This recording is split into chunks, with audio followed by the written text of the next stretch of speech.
Welcome to Cruise News, your daily update on everything happening at sea.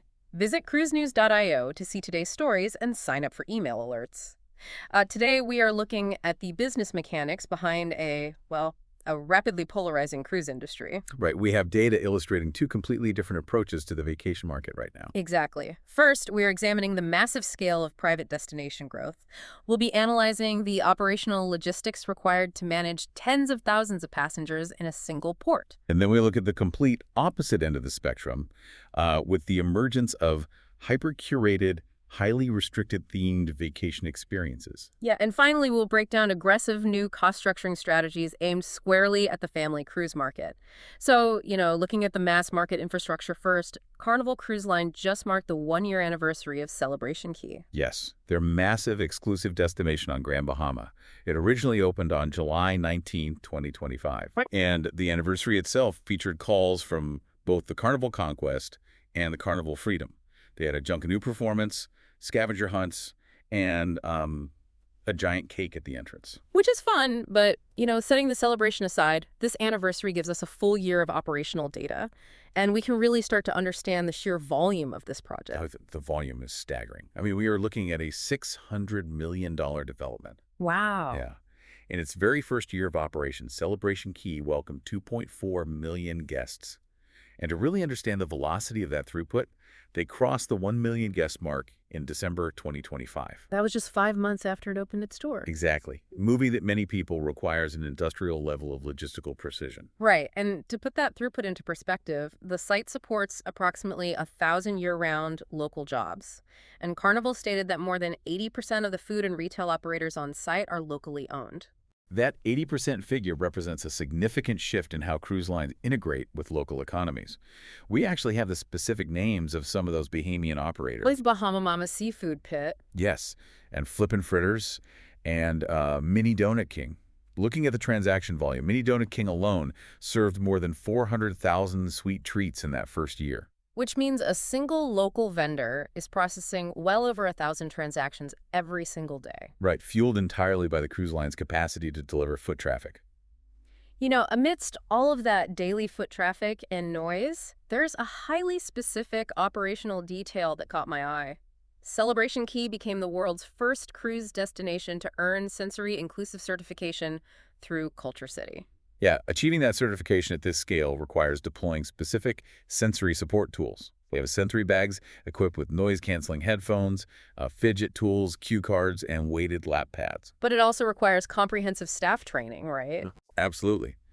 Operationalizing a program like this means teaching a significant portion of those 1,000 local workers how to recognize and assist a guest who might be experiencing sensory overload. In the middle of a chaotic, high-density environment. Exactly. It's a massive undertaking. So when we zoom out and look at the macroeconomic forecast, what do the long-term projections actually look like for the Bahamas? Well, looking at a tourism economic study cited in the recent reporting, they model the development and ongoing operation of Celebration Key. It's projected to generate more than 2,500 direct Bahamian jobs over 2 decades. And on the financial side?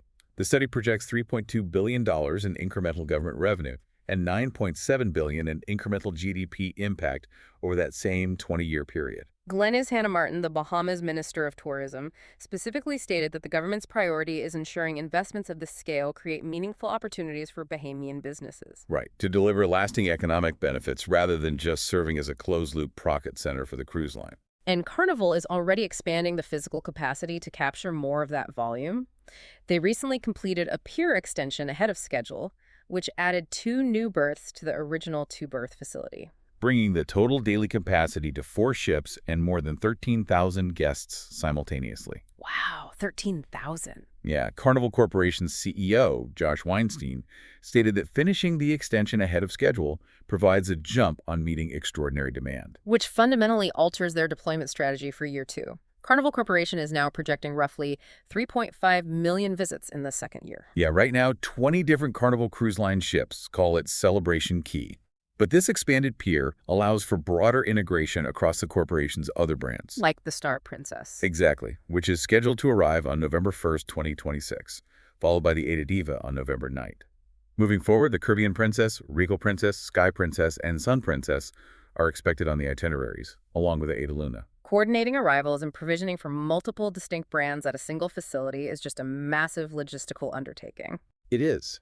And it's interesting how they're using that same logistical network to push sustainability initiatives.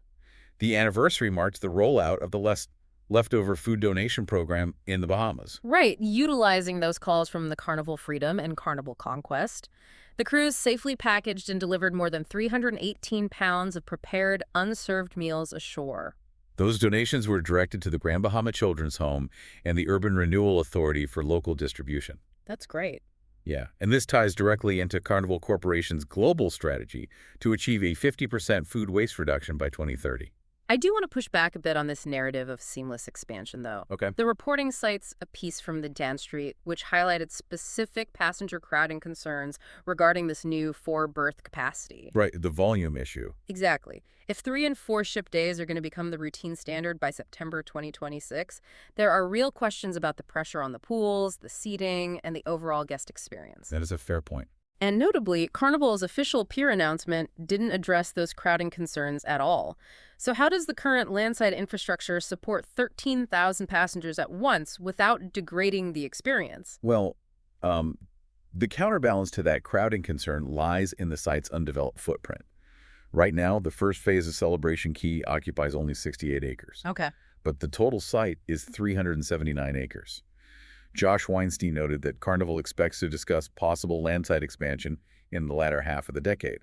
They are essentially banking land to manage future density. So while Carnival is solving for volume by spreading 13,000 people across hundreds of acres, we're seeing other operators take the exact opposite approach. A complete pivot, yes. Let's look at how Emerald Cruises is solving for exclusivity by stripping the passenger count down to just 100 people. It changes the economics of a sailing entirely. Right. Emerald Cruises announced a new 7-night rum-themed Caribbean sailing departing March 13th, 2027. We're moving from mass-market mega destinations to hyper-curated, small-scale luxury yachting. Let's look at the vessel and the routing.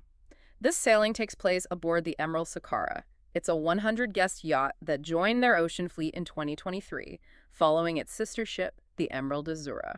And the route runs from St. Thomas to San Juan, calling at ports that simply cannot physically accommodate the massive megaships we just discussed. Like Cruise Bay on St. John, Nevis, Deschines, and Guadeloupe. Yes, as well as Nelson's Dockyard in Antigua, which is a UNESCO World Heritage Site, St. Barths, and Virgin Gorda. Pulling into a small port with 100 people rather than 4,000 fundamentally changes the shoreside experience. And Emerald is layering a highly specific theme over this routing. The quintessential Caribbean, with rum sommelier Alejandro Ferris. Right. The programming includes specific pairings, tastings, and educational presentations focused on tracing Caribbean rum from historical distilling traditions to contemporary premium expressions. Alejandro Ferris is quoted as saying that rum becomes the perfect lens through which to experience the Caribbean story. And Ken Muscat, the president of Scenic Group USA and LATAM, stated that today's luxury traveler wants more than just beautiful destinations. They are attempting to merge the operational intimacy of yacht cruising with an iconic regional tradition. But looking at this critically from a pricing standpoint, there is a distinct lack of transparency in their initial announcement. How so? Well, Emerald heavily detailed the itinerary and the cultural immersion, but they strictly withheld the starting fares. They also didn't say if there will be any additional rum-themed departures. That's true. If you think of this highly specific, sommelier-led voyage as a floating masterclass, you're paying for exclusive access to the expert. But without a public price, how do operators accurately price such highly restricted inventory? It relies heavily on yield management. When you limit your inventory to exactly 100 guests, you can't rely on volume to drive profitability through casino chips or beverage packages. Right. The premium is baked into a high upfront fare. Exactly. By withholding the starting price in the press release, the cruise line can test market demand. They capture leads from highly motivated buyers without establishing a public price ceiling. So we're seeing a very different pricing strategy when we look at contemporary lines targeting the family market. Instead of opaque luxury pricing, P&O Cruises is heavily publicizing aggressive new discounts. Yes, they just announced a new family-focused sales push launching on July 13. And this campaign specifically targets the 2027 school holidays as well as off-peak sailings, right? Correct. The headline figure they are using is children's fares, starting from 299 British pounds. The booking window for this specific offer runs through August 25, 2026. There are several layers of financial incentives bundled in here. For selected holidays departing between April 2027 and March 2028, guests can receive up to 200 British pounds per cabin in onboard spending money. And this is combinable with a 10% deposit offer available until August 31st, 2026. P&O is also adding an extra guest sale free promotion on select off-peak dates. Ruth Venn, P&O Cruises Associate Vice President of Sales and Distribution, stated these offers give travel agent partners opportunities to create value while driving bookings. But alongside those base fares, P&O is aggressively marketing their all-inclusive packages. We need to look closely at their classic package. Priced at 49 British pounds per person per day, P&O claims this represents a savings of up to 32% compared with purchasing the included elements separately. Right, and it combines the classic drinks package, a specialty dining credit that rises up to 55 British pounds per person on longer sailings, and essential Wi-Fi. Let's strictly define those parameters because the fine print matters. The essential Wi-Fi covers web browsing and messaging apps, but it explicitly excludes streaming and video calls. Furthermore, all adults sharing a cabin must purchase the same package. Right. And if 2 adults in a cabin purchase the classic package, any children under 18 in that cabin receive the refreshed drinks package, which strictly covers soft drinks. P&O is marketing this as a massive value generator for families. But I have to challenge the completeness of their announcement.